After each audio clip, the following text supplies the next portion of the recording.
Good morning बच्चों। मैं शंकर सिंह, गैर प्रवक्ता सोनभद्र। आज दिनांक 17 जून 2020 को डीएलएड 4th सेमेस्टर के द्वितीय अनिवार्य प्रश्न पत्र शैक्षिक प्रबंधन एवं प्रशासन विषय के अंतर्गत आपदा प्रबंधन से संबंधित चर्चा करेंगे। जैसा कि आप लोग सामान्यतः जानते हैं कि आपदाएं कहीं न कहीं से जन धन की भारी नुकसान करती हैं। ये आपदाएं प्राकृतिक और कृत्रिम अर्थात मानव निर्मित दोनों रूप में जन धन की हानि करती है। इसीलिए प्राकृतिक आपदाओं को हम आकस्मिक और मानव निर्मित आपदाओं को अनाकस्मिक आपदाओं की श्रेणी में रखते हैं। आपदाओं को रोका तो नहीं जा सकता, परंतु इसके सुरक्षात्मक उपाय से जन धन को होने वाली हानि या नुकसान को कम अवश्य किया जा सकता है। प्राकृतिक या मानव निर्मित कार्यकलापों से जीव जगत को होने वाली भयंकर एवं व्यापक हानि को आपदा की श्रेणी में रखा जाता है। इस तरह से देखा जाए तो आपदाओं को दो भागों में बांटा जा सकता है। नंबर 1 प्राकृतिक आपदाएं, नंबर 2 मानव निर्मित या मानवीय आपदाएं। वे आपदाएं जो पृथ्वी पर घटित होने वाली विभिन्न प्राकृतिक परिस्थितियों के कारण उत्पन्न होती हैं, प्राकृतिक आपदाएं कहलाती हैं। जैसे भूकंप, सुनामी, ज्वालामुखी विस्फोट, चक्रवात तथा भूस्खलन, बाढ़ आदि शामिल होते हैं। प्राकृतिक आपदाओं को उत्पत्ति के आधार पर 3 भागों में वर्गीकृत किया जा सकता है। फर्स्ट, भौगोलिक उत्पत्ति के आधार पर होने वाली आपदाएं जैसे भूस्खलन आदि। जल वायवीय उत्पत्ति के आधार पर होने वाली आपदाएं जैसे चक्रवात, बाढ़, सूखा आदि। शीतलहरें, ताप महत्वपूर्ण होते हैं। जैविक उत्पत्ति के आधार पर घटित होने वाली आपदाएं जैसे बृहद पैमाने पर हानिकारक जीवों, कीटाणुओं, रोगाणुओं आदि को इसके अंतर्गत शामिल किया जाता है, जिससे कि सामान्यतः जन धन स्वास्थ्य की भयंकर हानि होती है। अब हम लोग चर्चा करेंगे मानव निर्मित आपदाओं के बारे में। आपदाएं जो मानवीय गतिविधियों या उसके हस्तक्षेप के कारण उत्पन्न होती हैं, जैसे औद्योगिक घटनाएं, जंगलों में आग, घरों एवं व्यावसायिक स्थानों में आग आदि मानव निर्मित आपदाओं की श्रेणी में आते हैं। मानव की असावधानी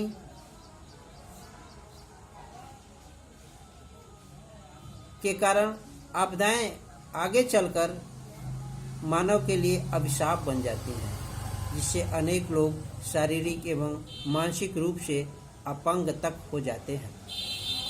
इस प्रकार से ये सभी आपदाएं जो मानव द्वारा स्वयं उत्पन्न की जाती हैं, मानवकृत आपदाएं कहलाती हैं, जैसे रासायनिक घटनाएं, विस्फोट, आग, कूड़ा कचरा व प्रदूषण, जल संकट आदि।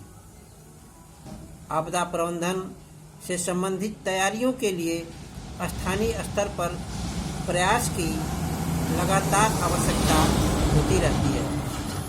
स्थानीय स्तर पर एक आकस्मिक प्रारूप हर विद्यालय में होना अति आवश्यक होता है। हर विद्यालय का स्वयं अध्यापकों, छात्रों और अन्य सरकारी तथा गैर सरकारी संस्थाओं की मदद से प्रारूप तैयार करना चाहिए। इसके लिए परिस्थितियों का सर्वेक्षण एवं विश्लेषण, आपदा से संबंधित जोखिम एवं खतरों का मापन तथा खतरों को कम करने से संबंधित अवसरों का मापन अति आवश्यक होता है। इसके बाद सर्वेक्षण एवं विश्लेषण आपदा प्रबंधन प्रारूप की प्रथम अवस्था है। इसमें लोगों द्वारा अनेक प्रकार से विचार विमर्श, आपसी सहयोग एवं चेतावनियों द्वारा लोगों को जागरूक भी बनाया जाता है। परिस्थितियों के विश्लेषण पर ध्यान दें तो देखते हैं कि हर क्षेत्र की भौगोलिक जनसंख्या, आर्थिक पहलू और परिस्थितियां भिन्न भिन्न होती हैं।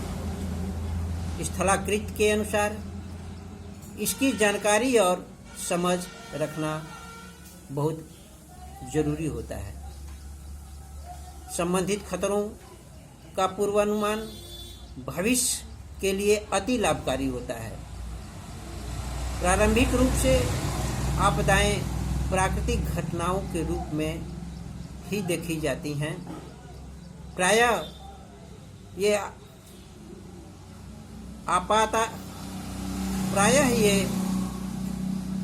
आपदाएं भीषण भी हो जाती हैं। आपदा प्रबंधन हेतु तैयारियों पर ध्यान दिया जाए तो देखा गया है कि बहुत सी आपदाएं, चाहे वे प्राकृतिक हों या मानव निर्मित हों, आपातकालीन परिस्थितियां उत्पन्न करती हैं। आपदाओं से बचने के लिए कुछ बातों पर ध्यान देना विद्यार्थी और शिक्षक दोनों के लिए अति आवश्यक होते हैं।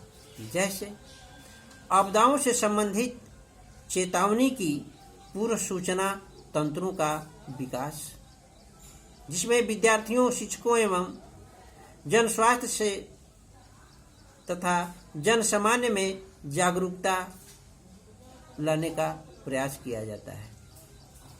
आपदा प्रबंधन प्रारूप का उपयोग आदि आपदा प्रबंधन प्लान के अंतर्गत 4 चरण महत्वपूर्ण होते हैं। नंबर 1, आपदाओं के खतरों की पहचान करना। नंबर 2, आपदा प्रबंधन टीम और गतिविधियों की पहचान करना।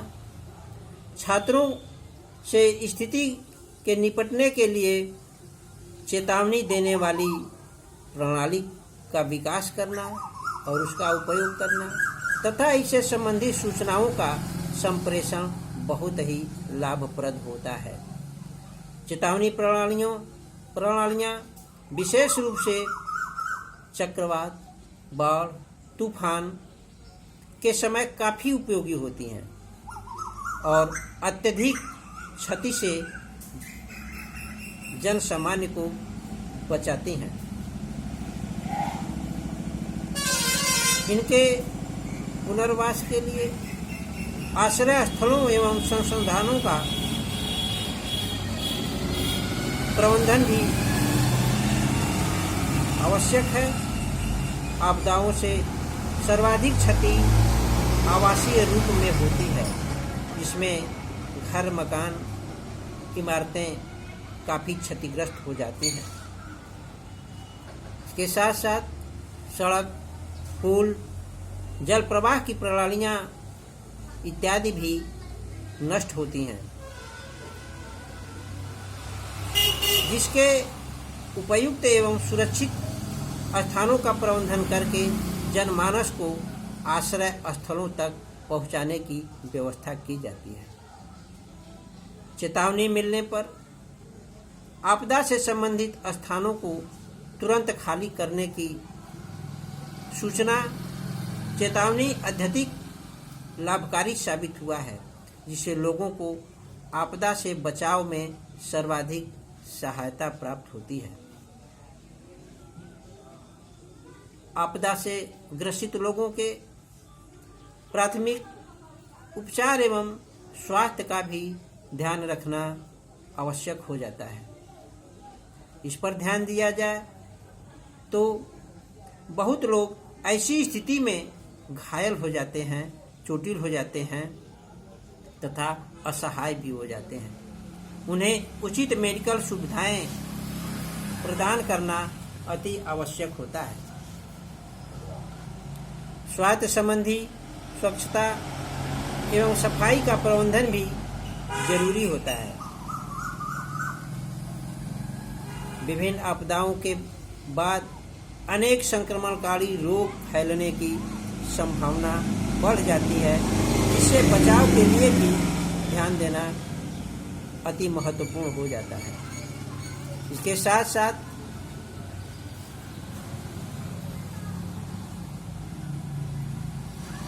राहत सामग्री की तत्काल आवश्यकता होती है, जिसमें भोजन से संबंधित साधनों, कपड़ों, शुद्ध जल की व्यवस्था अनिवार्य हो जाती है।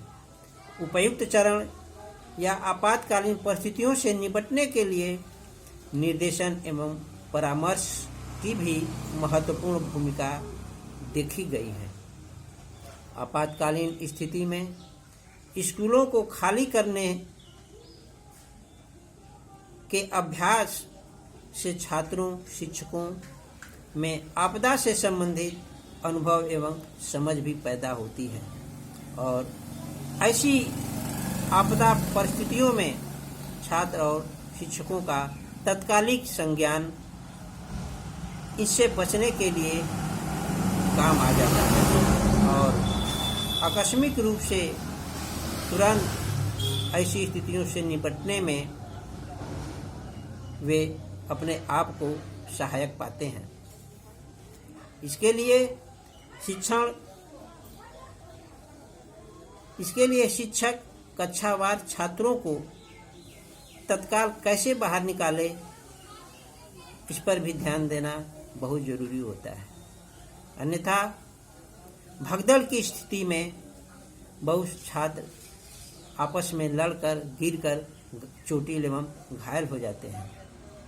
अतः शिक्षकों द्वारा कक्षावार ध्यानपूर्वक आपातकालीन स्थितियों से कक्षा से बाहर निकालने का प्रयास किया जाता है और कुछ और इस तरह से आज हम लोगों ने आपदा प्रबंधन